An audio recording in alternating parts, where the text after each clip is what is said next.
Man, what is happening, my YouTube family? Of course, it is your boy B New coming at you on this Tuesday morning. And first and foremost, as always, want to send out positive vibrations and blessings to anybody who could be listening. And right on to the real, much love to these haters. Let's go ahead and dive into some Lakers. So we know that the Lakers were off on yesterday and got a break, and we'll be back in action on tonight against the Sacramento Kings. And we all know it's not a whole lot of reason to go into deep details of breaking this game down, because they've already faced each other a couple times this year, and the Lakers will be facing them again the latter part of this week. And, you know, I just feel like LeBron James and company has put that six-game losing streak behind them and have come out and won. I think tonight, once they win, will be 3 out of the last 4, or 4 out of the last 5, if I'm not mistaken. And they trying to turn a corner, especially now that Frank Vogel has returned. He's done a decent job. Maybe he learned something while sitting out and just watching Fizz in action. So I've been pretty happy with his rotation. Even though he was tempted to go big the other night, he still stayed small and forced them to play to the way they wanted to play. You know, and I like that, as far as when the Lakers are being aggressive and they moving the ball around a lot, and they not just a stagnated offense just standing around watching LeBron James operate.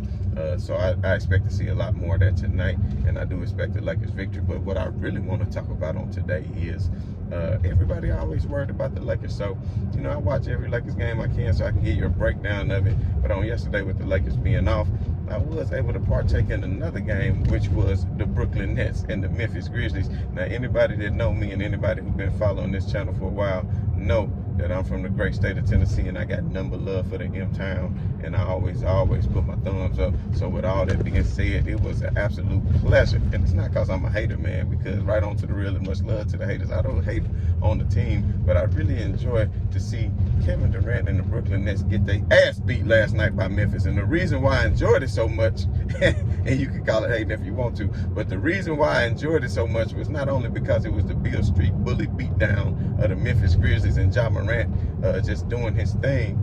It was more so because when the Lakers lost to Memphis, in Memphis, a few days ago, everybody wanted to get the Lakers hell. They wanted to get the Lakers hell. And the Lakers were short-handed and was playing with 2 G League players, one of which that hadn't even been in the league for 2 years, and Stanley Johnson and that of Collison. Now, they still led the game most of the game, and actually gave away the game at the end, and that was due to a blown layup by Westbrook and some more. But the reason I bring that up is everybody got the Lakers dead in the water. And I just want to point out that the Memphis Grizzlies is a damn good team, and they're the only team in the association who has beat the likes of Utah Jazz, the Golden State Warriors, the Brooklyn Nets, and the Phoenix Suns this season. They beaten all 4 of those teams, so they're a damn good team. Don't get it twisted. Now, and they weren't even completely whole. They were minus a Kyle Anderson last night, and they were minus their best defender in Dylan Brooks. So imagine had they had them, and they was already putting the clamps down. They threw a lot of different people at Kevin Durant last night, forced him to go 8 of 24 from the field. I mean, Aaron Bain was on his ass. I mean, Jared Jackson Jr. played his part, even though he didn't chip in a lot of points. He definitely stepped up big on the defensive end of the floor. James Harden was very limited. Ja Morant actually looked like the best superstar on the floor yesterday, especially that dunk. When he got that breakaway dunk in the fast break, you could see the look on Kevin Durant's face from the above the rim, cam from behind. Man, that right there was amazing. I mean, Ja Morant is an unbelievable talent, and I tell you what, you know, everybody know that I always was a fan of the Memphis Grizzlies, even since, you know, they first came to Memphis, and I've been to a lot of games, including a lot of the playoff games with Memphis against OKC. So you already know, you know, those battles, those triple overtime games. I was at a lot of those games. Memphis against Golden State in the playoffs, when Memphis had Golden State up 2-1. You know, I was at that game. You know, unfortunately, Tony Allen got injured, and I really think Memphis would have won that series had Tony Allen not got injured. He could no longer put the clamps down on Kevin Durant, and then he was really no threat at all in the game. He was more like a decoy, so to speak. And I'm telling you what, anybody disrespect Tony Allen obviously doesn't know what the grandfather meant to Memphis and what what kind of defense he played, and that's why they returned his number. But even though he told them to put that on hold because of some legal issues that he's going through, so seeing good vibrations to TA. Seems like he's going through a lot, not just on the legal front as far as some of the insurance fraud that he's going through, but also some domestic things that's going on within his family. So we just pray and hope that Tony Allen can find peace, man, because he brings a lot to the city of Memphis.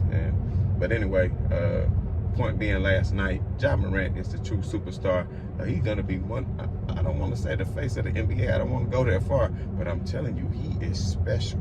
He is special, and we saw playing game with Golden State last year. We saw Memphis was able to pretty much have their way with Golden State. And I know Klay Thompson is expected to come back on Saturday. And of course, Brooklyn is going to need every bit of Kyrie. As you can see from last night, they could not rebound the ball.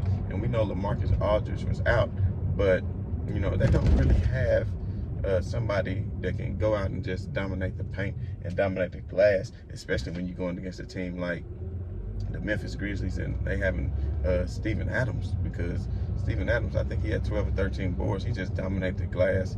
He was pretty much having his way with, and what's the guy name? Y'all know who I'm talking about. Claxton.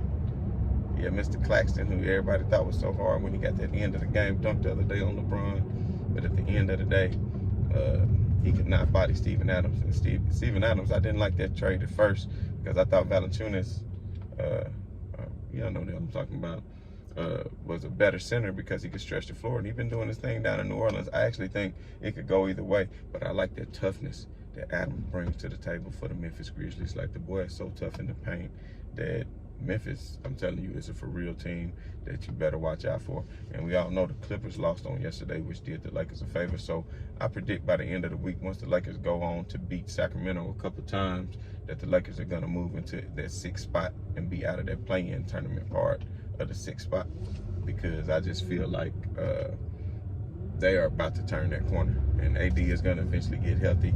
And of course, now that Austin Reeves is back, Trevor Reeves is back, and of course Kendrick Nunn is going to be coming. Kendrick Nunn is going to be coming back probably in the next couple of weeks. He's getting very close. He's doing some on-court drills, according to Vogel. And of course, I also want to speak on that of Stanley Johnson. Stanley Johnson was indeed 10-day contract did expire, and he was not retained. However, they will look to retain him. They just need to work out the contract. So he was not. They were not with the Lakers at practice on yesterday because, from a legal standpoint, they could not be, because he was no longer under contract because the contract had expired. And rather than sign a 10-day, I feel that the Lakers are going to negotiate something with Stanley Johnson, because they need that kind of grit and intensity. Somebody who can come out and play defense, and somebody that's actually not afraid to shoot the ball when open, or make the smart decision as far as passing it if they have a defender on them. So at the end of the day, I think that's going to be a good move for the Lakers, and they can also at any point free up a roster spot as well, probably by getting rid of DeAndre Jordan. But I think I like what the Lakers have in place. Let's just see how it all plays out, because the Lakers can prove that they can play small right now. And if they can bring AD back and continue to play small with LeBron at center and AD at the 4, who knows? It just all depends on the lineups and the matchups. Now, if they go up against the Phoenixes and the Denvers of the world, then of course AD is going to have to move over and play that 5 spot. And of course, the Lakers can also come in and bring a Dwight Howard in to go big, as we all know. But I really enjoyed that game last night, and I think Memphis is going to really finish in the top 3 or 4, unless, barring any sort of injury. So with all that being said, I don't really see Phoenix, Golden State, Utah, or Memphis moving much. Although I think the Lakers could make a push for that 4th seed. It's going to be hard. I can see teams like Denver, Minnesota, Dallas, because I feel Dallas is going to lose to Golden State tomorrow. The Clippers, I think, got Golden State this week. They're going to take an L there.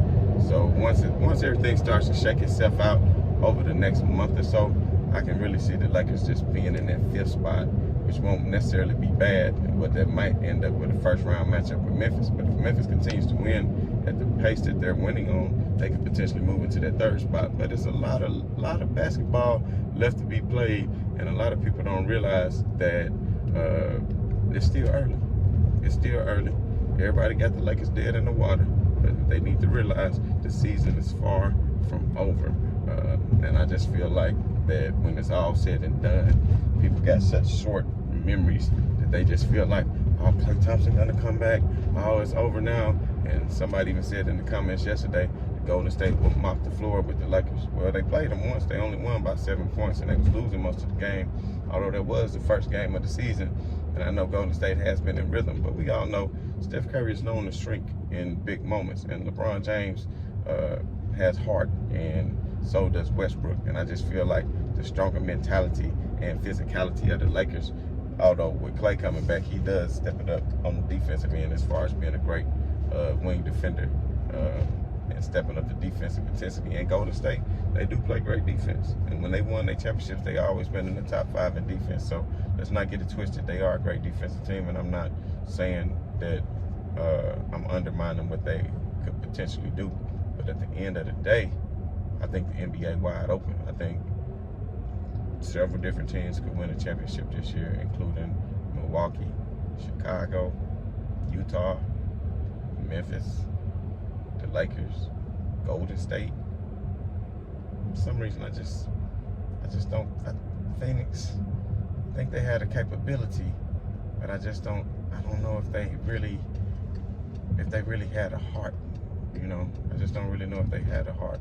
But at the end of the day, it's wide open. So you just never know how the season may shake out. But if I had to put my money on anybody coming out the West, I'm still putting it on the Lakers. And I know that might sound crazy based on what we've seen so far this year, but I never put my money against LeBron James in the playoffs if he's on the team that's fully healthy. I know last year was a first-round exit, but with Anthony Davis going down and I think it just was a severe blow to them at the time. If I'm not mistaken, the Lakers were up in that series, and when AD was fully healthy, they had it going against Phoenix.